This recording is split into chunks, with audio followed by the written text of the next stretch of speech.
Welcome to the Nicole B Show in Focus, where I take 20 minutes to dig into one pressing issue, cut through the noise, and get straight to what matters. No guests, no long chats, just my take, the facts, and the context you need. And I think one of the most important things I wanted to discuss this evening is the issue of tax revolt or a tax boycott. It's been an issue that has been bandied about for many, many years. I mean, even Helen Ziller once suggested that there was an opportunity for us to embark upon a tax boycott, of course, until she became part of government. But nevertheless. And it raised its head again on social media today. So I thought it would be an appropriate topic to tackle. So what I'd like to do is, though, take it from another angle. People will say, yes, tax boycott, or a tax revolt, it doesn't matter what you want to call it. And then the government, of course, and others will be saying, oh, it's unlawful, you can't do that, and it's also illegal for you to even call for one. Let's look at it from a different perspective. What is it? What is tax? It's not just something that you are obliged to pay over to the government. And I think this is something that you need to realize. And I'm hoping that when I get to the end of this, you'll have something to think about. So what I'm going to deal with tonight is the broken social contract, how the state has failed the South African citizens. Now, in respect to the social contract, in its simplest form, this social contract is an agreement. It's like any other agreement. You give up a portion of your hard-earned money that has taken you blood, sweat, and tears to earn, and in return, the government promises to protect you, provide infrastructure, and deliver basic services. It's not a charity, and it's not optional. It's not obligatory, and it's certainly not a one-way street. It's a deal between the state and the citizens, a deal based on trust. But here's the question we have to ask ourselves. What happens when one side, the state, stops holding up its end of the bargain? What happens when they take that deal, they tear it up, and they burn it? What happens when the social contract between the citizens of a country and its government break down? In theory, the South African Constitution backs this contract. It promises dignity, equality, access to healthcare, education, safety, and reliable infrastructure. And that is what our taxes are meant to fund. The police to keep us safe, the railways to keep us going, courts to uphold justice, roads to keep us going from A to B to get us to work, schools, hospitals, clinics, general infrastructure. But this relationship has to come from both sides. And when the state takes your money without delivering on those promises, it's more than just bad service. It's a breach of the agreement. It's an egregious breach of agreement. Now, we need to consider how that contract has been broken in South Africa. And I think one of the most important ones is public safety. We have one of the highest crime rates in the world. 80 murders a day. Our farmers are being strategically and politically butchered, tortured, and murdered. Those that can afford it are living in gated communities, behind high walls, electric fences, CCTV. You pay towards having a police force, and then you also have to pay private security company to keep you safe, to respond if you are attacked or if your home is invaded. Nobody calls the police anymore. You can't get hold of them. They don't pick up the phone. They don't come out. You get robbed, the police don't even care anymore. You get murdered, they barely care.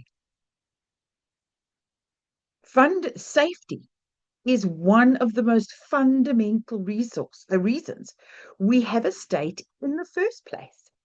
And yet, for millions of South Africans, calling the police is just not an option. You'll call your security company to help you, if you have one, before you'll call the police. The next biggest issue is collapse of infrastructure, the total and utter collapse of infrastructure in South Africa. Eskom is a perfect example. Over a decade of load shedding, despite billions spent and endless promises to fix the problem. We've had years of delayed maintenance, toll theft, sabotage.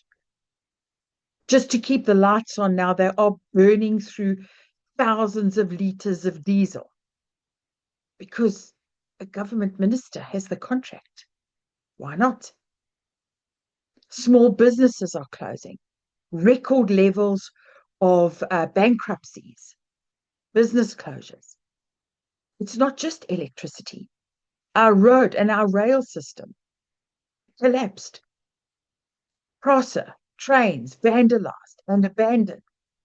SAA, gone. Denel, gone. Transnet, gone. You name it, all gone. Why? Because our tax revenue is being looted, stolen. Corruption and the misuse of funds is the root cause of all of our problems, that and the ANC government. The State Capture Commission revealed billions looted from state-owned enterprises like Eskom, Transnet, SAA. And it's not just a few bad apples. It permeates every single sphere of government, from the cleaners right to the ministers and the deputy ministers. It's a systemic failure. Money that should be used to fix schools, fix potholes, full potholes, build bridges, fix Eskom, all looted, all stolen. Service delivery collapse.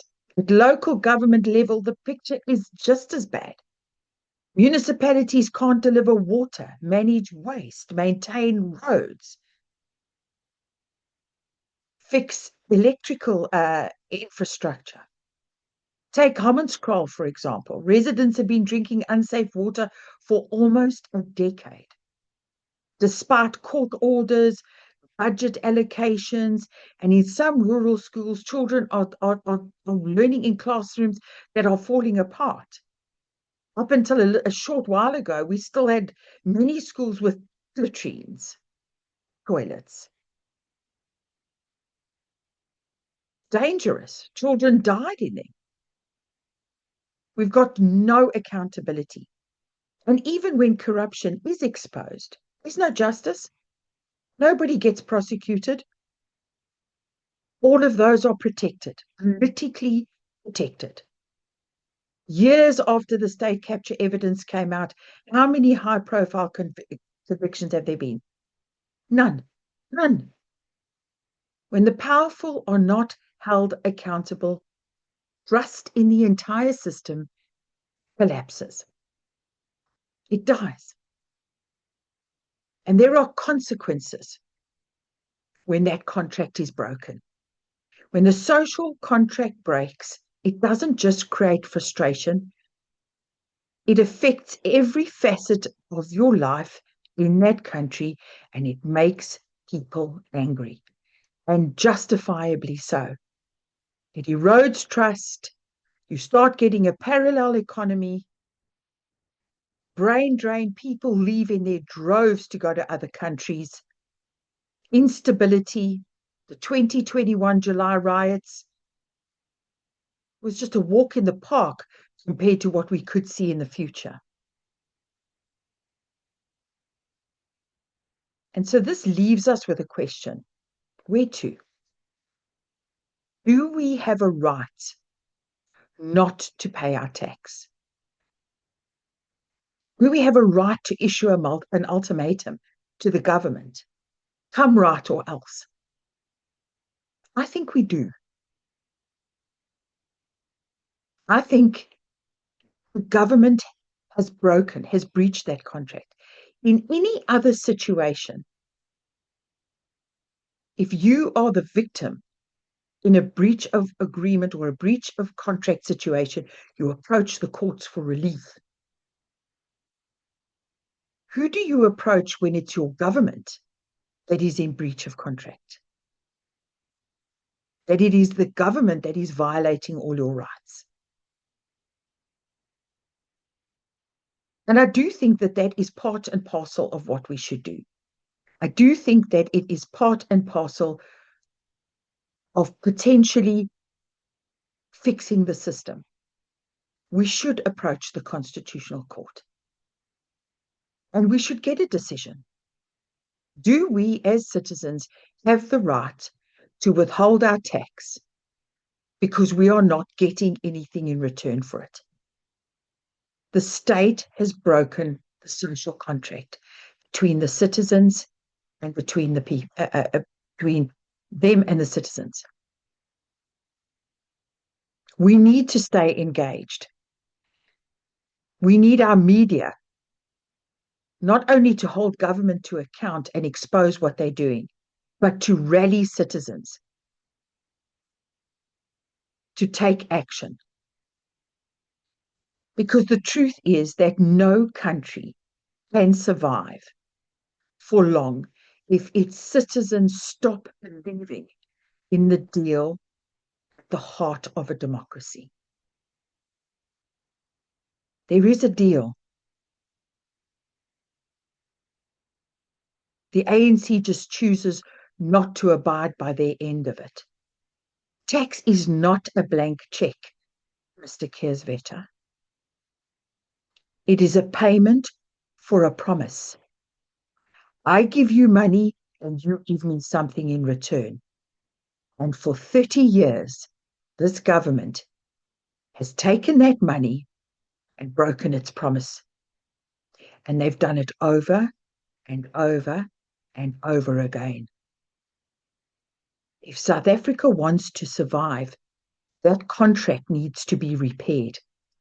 That means honest leadership, functioning institutions, and a government that remembers who it serves.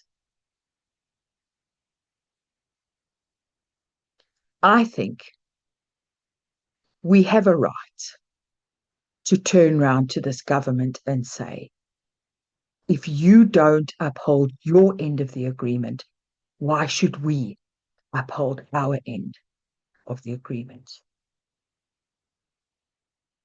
You have torn up the social contract with the citizens of this country. We don't need to keep paying when we don't get anything in return for it. And I think potentially our first port of call should be a case to the Constitutional Court to have a declaration as to whether or not the citizens of this country can hold their government accountable and say, if you don't start upholding your side of the social contract, we are going to stop paying. I'm Nicole Barlow, and that's today's focus. See it clearly, think it through, and let me know what you think.